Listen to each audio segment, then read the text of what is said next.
Yo, what's going on, guys? It's your boy Thatboyalex here, and welcome back to another video on this channel. Today, we're going to be reacting to Britt versus Mercedes Moné at AEW All-In was a major letdown. This video is from Busted Open. This video is from Dave LaGreca and his Busted Open podcast. He's here to explain why Britt versus Mercedes Moné at AEW All-In was a major letdown. Now, me personally, what did I think about the match? This match came on immediately after MJF versus Will Ospreay for the International Championship, which was a banger, which was one of my favorite matches of the year. Will Ospreay got the dub, man. He could be my wrestler of the year by the end of this shit. But now moving on. This followed up after the MJF and Ospreay match, and it kind of just, I had a gut feeling it was set up to be doomed from the jump, like from the build up to the match. And, you know, Britt getting suspended really, like, kind of, like, took the momentum down on their feud, like, downhill. And it just really, that feud could really never get the ball rolling. And, you know, it was, you know, everybody was expecting to be one of the biggest, it could have been one of the biggest women's feuds in the company, but they just dropped the ball and they really botched on this feud. And then the match itself really didn't do no better. I thought that was, me personally, I thought that was one of the worst matches of the show, in my opinion. But, yeah, man. So, without further ado, man, let's not waste no time. And let's get straight into it in 3, 2, 1. A lot of fans wanted to talk about the underwhelming match between Britt and Mercedes. I had my take. Mark had his take. Bully, I know that you watched it, and the fans definitely had their take. What did you think of the match between Britt and Mercedes Moné? There wasn't a lot going on in the match. There wasn't anything to really get into. I understand how in the beginning they were trying to tell the story of Britt hooking her finish, going for it early.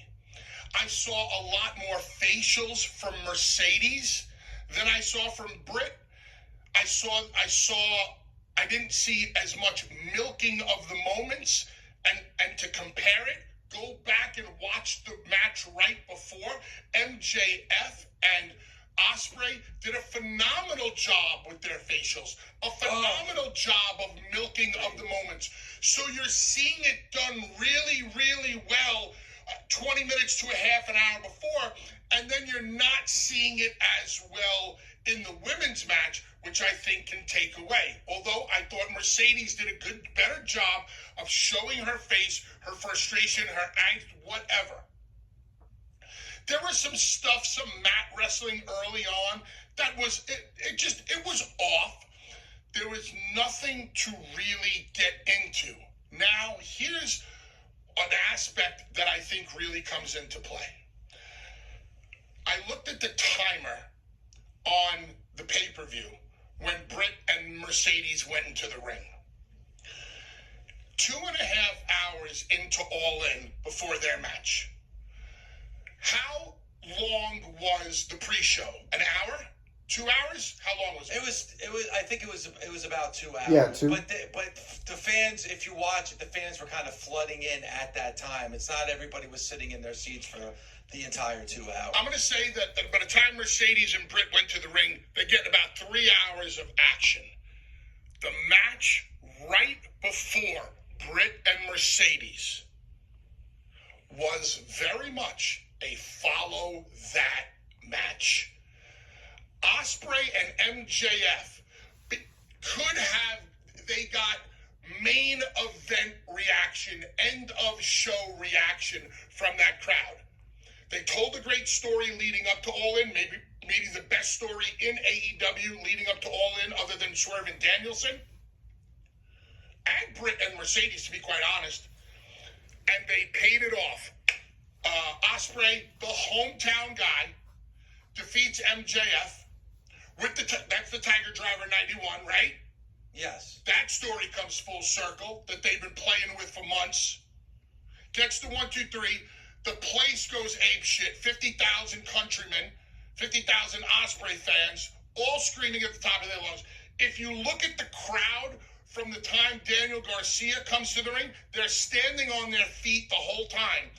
There's a lot of physical exertion. So they've seen an entire show that they've really been into.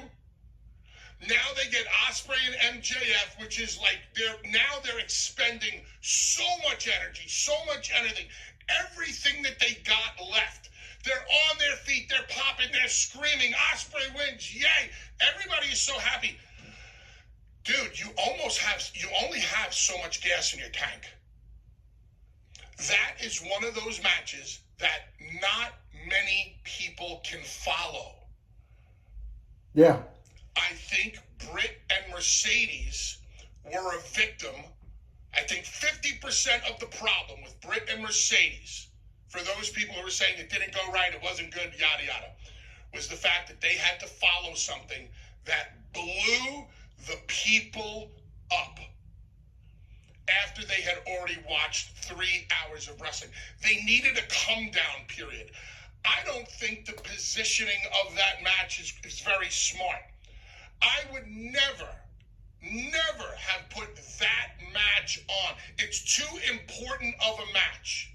Mercedes and Britt are too important a match. And I don't care how fucking good Britt or Mercedes are. They're not following MJF and Ospreay based on the story that they've told leading up to this moment and based on Ospreay's just individual performance of what he can do. It's a hard spot to be in. Then you give the people in the body of your match something that they really can't sink their teeth into until... Yeah, and honestly, bro, like, I would, if my screen record doesn't show up, this thing, I think it cut off, yeah. My screen recording thing cut off. Yeah. So, if you don't see the screen, then it's all right. We're gonna continue to keep the cameras rolling.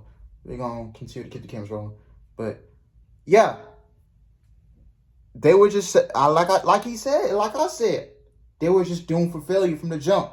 You know, they had to follow up behind that Ospreay and MJF match, and like I knew they was doomed from the jump. Like I said on Sunday, that Chris Jericho and Hook match should have been right on after MJF and Ospreay, because I didn't care about that match either.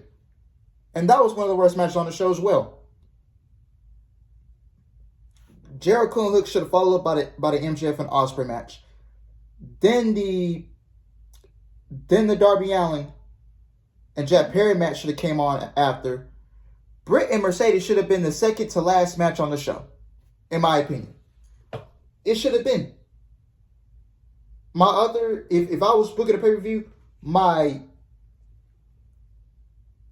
feel like my second most important match will be second to last on the show, like the co-main event or something like that. But he's right. This match could not get the crowd something to sink into. It just could not do that. So yeah. The Spanish fly spot. If you go back and listen, once Britt hits that counter move to Mercedes, that's when they finally started to come around. Yeah, there were a little bit of CEO DMD chants from about 1,000 people. That wasn't 50,000 people. You want to know what 50,000 people would sound like screaming in unison? Go back and watch the Guns doing the get the table spot. That's what 50,000 people screaming in unison sounds like. So I think it's a combination of all of these things. When they got to the end of the match, because of the bigger moves that they did, they got the people. I think during the body of the match, they didn't do so much. Thus, the people, it's like they needed a time to take a break. They were spent. They were blown up. If they had just had sex, they would have to smoke a cigarette to come down from it. That's what I believe happened. I think it's a very 50-50 thing. Listen, match placement is important. Yeah. I can tell you for a fact, today just happens to be the 24th anniversary of TLC, the first TLC match. at SummerSlam. Shout out to Devon, shout out to Matt, shout out to Jeff, shout out to Edge, shout out to Christian. My brothers in TLC forever and ever. I was specifically told TLC 2, WrestleMania in the Astrodome, that main event talent told the office, do not put our match anywhere near that match. They wanted no part of it. They didn't want to follow that match. They didn't want to be anywhere near that match because they knew what that match was going to do to the people. Yeah. If I'm putting this show together, I'm looking at Ospreay and MJF. I know the story that has been told. I know the 1 hour match that they had already. I know how the setup is for tonight. I know that these people are going to go ape shit for the finish because hometown guy is winning a big one in Wembley. I don't know many matches that could have followed other than the main event. That's my assessment of everything. What say you, Dave LaGreca? Now, what say you? I think match placement. We always talk about match placement being a factor. It's very difficult. It was been very difficult for any match to follow Will Ospreay and MJF. Though I think some of those matches definitely could have. Tony Storm and Mariah May be an example. I think if they would have switched those two matches and maybe Britt and Mercedes was on earlier in the show, and you put Mariah May and Tony Storm on after MJF and Will Ospreay, because of the type of match that it was and the cinematic and everything else, I think it would have been a good follow-up. So I think you're right there. As I said, I didn't think it was a bad match, but it wasn't a great match. And I don't even know if I would call it even a good match. When you have a show like that and all the matches are delivering in a big way, and the one match that doesn't deliver the way that fans are expecting, I think fans need something to hate, so I think they directed all their hate onto that match. The one thing you said is 100% true, and that is the way that Ospreay and MJF were selling during their matches. And there's one particular point where MJF is selling his shoulder. Just look at the pain in his face. Not only is he showing it on your face, he's verbalizing his pain. We know what Britt just went through with her back. We know the story, and Mercedes was targeting her back. Britt, kept putting her hand on her back. She kept selling her back as far as like putting her hand there. But I didn't hear it from her, and I didn't see it from her on her face, like you were saying, Bully. We know that Britt should be in extreme pain. Why is she not selling that to the audience where we're sympathizing with Britt and we're with her every inch of the way? Like, can she get back on her feet? One of the times after a big slam, she almost immediately got back to her feet. Sell. Stay down. Let's see it on your face. Let's hear it. Verbalize it. Visualize the pain that you're in so we can take that ride along with you. That did not happen in that match on Sunday, Bully. Unfortunately, certain wrestlers have the mentality that they have to always keep themselves strong. You can never look weak. Until the light bulb goes off as a baby face, whether you're just a baby face for a couple months or a baby face for life, until you realize selling is my friend. Pull back behind the curtain a little bit. Had a match this weekend, right? Mm-hmm. Let's just say that the guy that I wrestled beat me up for 5 to 7 minutes. I let him beat the shit out of me. I sold, and then I sold some more. And all those fans, the 1,500 fans that showed up to the show in Salisbury, North Carolina for AML, were chanting and clapping and screaming, "Let's go, Bully." And when the time was right, I blew my comeback. And I backloaded the whole match, put them through a table, and everybody went home happy. Selling is the number one thing any babyface can do. But you get certain wrestlers, and I'm not isolating Britt here. I see this across the board. You get certain wrestlers who don't understand that selling is their friend. Now I'm gonna show you a moment in time where I am gonna prove to you where Britt might not be as comfortable with her selling as she should be. 2 weeks ago, Camille comes to the ring. Britt swings the kendo stick. Camille catches it. Camille shoves Britt on her ass. And then Camille takes the kendo stick and snaps it over her leg. If you were telling the babyface how to react to that, what would you tell the babyface to do? Holy shit. Like, oh Yeah. my God. Holy shit. Look how strong Camille is. You have to, as the babyface, Yeah, if she would snap that kendo stick, like if she was in front of me, right? Let's say, yeah, Camille, if she had that kendo stick and she snapped in front of me, I would have backed up like, whoa, whoa, whoa. Like, this shit dangerous. She ain't nothing to play with. Hold on now. You know, I got to collect myself. I got to get myself together. I'm in shock. You feel what I'm saying? So, yeah, like, that's one of, and I think that is one of Britt's biggest faults is her selling, man. Her selling, it's just got to get better, man.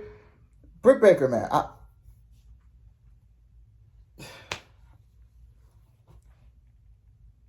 Maybe she just had the nerves. Maybe she's had the nerves, but I just never really saw Britt as someone who was good in ring performer. And then plus both Britt and Mercedes really having pull with the creative team. I just don't think it just did not mesh well. It just didn't. Nah. You have to sell terror. You have to sell shock. You have to sell fear. Because if you, the babyface, sell that emotion, me, the fan, will believe you. Yeah. Because you're telling me how to react. How did Britt react to Camille snapping the cane over her knee? I don't even remember. There was barely a look, and she got up and attacked Camille. Basically, you told me it didn't matter because all that did was incite you to get back up to your feet and attack. That's not what you do in that moment. You fucking sell to get Camille over. You selling Camille snapping the cane gets Camille over more than Camille snapping the cane. Some wrestlers just not comfortable. But when you finally get it, as a babyface, you realize that selling is your friend. When you finally get it as a heel, you finally realize it's okay to put your tail between your legs at times. Yeah. It's okay. You're supposed to bump and feed for the babyface. You can lose every match. As a heel, you can always lose and get your heat back on the next one. Yep. Bully, with the hatred that the AEW fan base has for Mercedes right now, if that story was played just a little bit differently, and I understand they were going with the selling of the back. By the way, the ending of the match had nothing to do with the back. So, like, the ending of the match, you told the whole story throughout that match about the back, and then the ending had nothing to do with the back. Facts, yo. And like I said, man, like I said, bro, the whole build towards that match was just totally messed up. Because once Britt got suspended, it just kind of took a downfall. And like I said, the match itself I had a gut feeling it wasn't going to be good from the jump anyways. You know, politics and all that stuff like that. It just never was going to get going full circle. And that match never got out of first gear. And it was just doomed from the jump. And honestly, I hope they're not continuing this feud. I hope they're moving Mercedes on to something else, and I hope they're moving Britt on to something else. Because I legit don't want to see another match between these two again. it just seems like the chemistry wasn't there and they just don't gel well together. And if you can't get a good match out of Mercedes Moné, then there's really a problem. Because Mercedes is one of the best women's wrestlers out there, bro. If you can, I'm telling you, bro, if you cannot get a good match out of her, then there's a problem. There's really a problem. So, yeah, man, that's gonna do it for me. I thought Mercedes vs. Britt was one of the worst matches on the show. So yeah, man. Thank you guys for watching. Hope you guys enjoyed it. Please like, comment, subscribe. And I will see you guys in the next video. All right, take care. Peace.